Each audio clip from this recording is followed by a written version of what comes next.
Okay, morning everybody. Let's look at the markets. First of all, today's news. Not much happening, just some crude oil inventories at 4:30 out of the US. Before that, some Canadian news, and early this morning was some Aussie news. Let's have a look at the markets, starting on the daily of the JSE.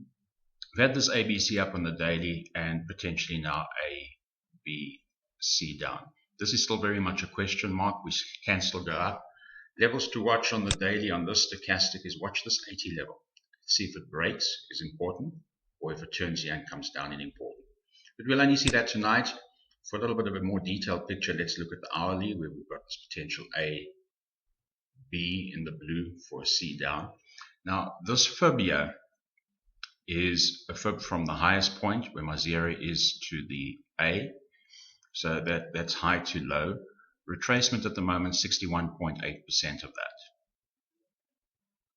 Okay, so we'll have to see it open. We'll have to see if we're going to swing at this point, come down, or if we're going to continue up. A break of this level and start watching for the next resistance level being the 77 on the hourly. What I have gotten here from last night is a small extension fib from this high. So we've got a little trend there, retracement, which complies. It was at least a 50% retracement. We'll have to see it open, but 100%, a break of the 100 level here. And we can start looking at some downside there, but we'll have opening fibs by then anyway. On the daily, a little bit of a surprise yesterday with the results that came out from Caterpillar and from McDonald's, and a huge move up.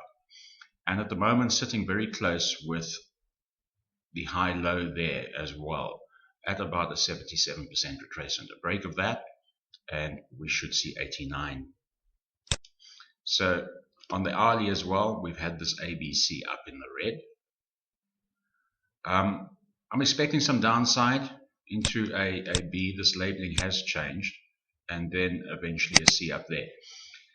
Is this the top? Is it going to turn right now? We need to wait for a little bit of confirmation. So what I've got in the shorter time frame is my daily high-low resistance there at the 161.8, and then to capture that as a trigger, I've got an extension fib in here.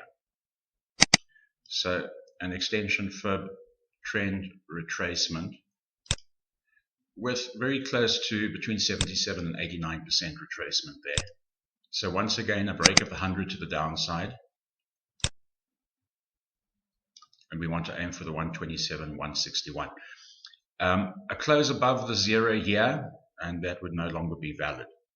Currency pairs, I don't see much. The Euro US on the daily broke this double top potential here that we were looking at yesterday. So there's more upside there.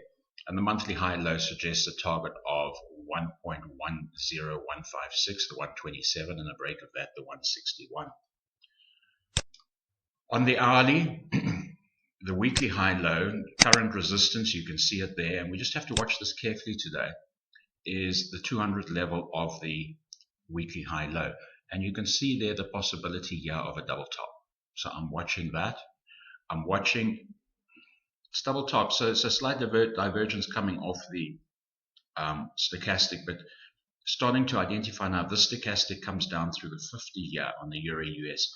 I'm going to be looking to short off those levels. And then pound US.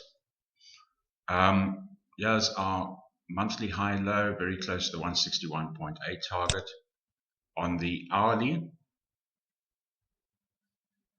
we're in consolidation. You can see it, and we've been there for 1, 2, 3, 4, 5, 6 days.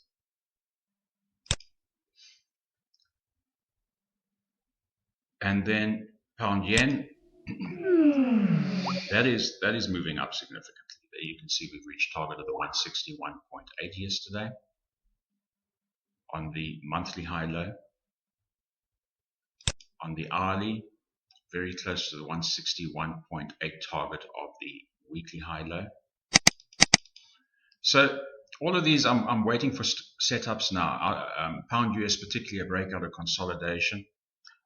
Pound yen, a setup here for a short. I have to wait for the stochastic to take place, possibly reach target of the 161.8 and then break down. So besides sitting back and watching now that's kind of like what we got. We'll be back tomorrow.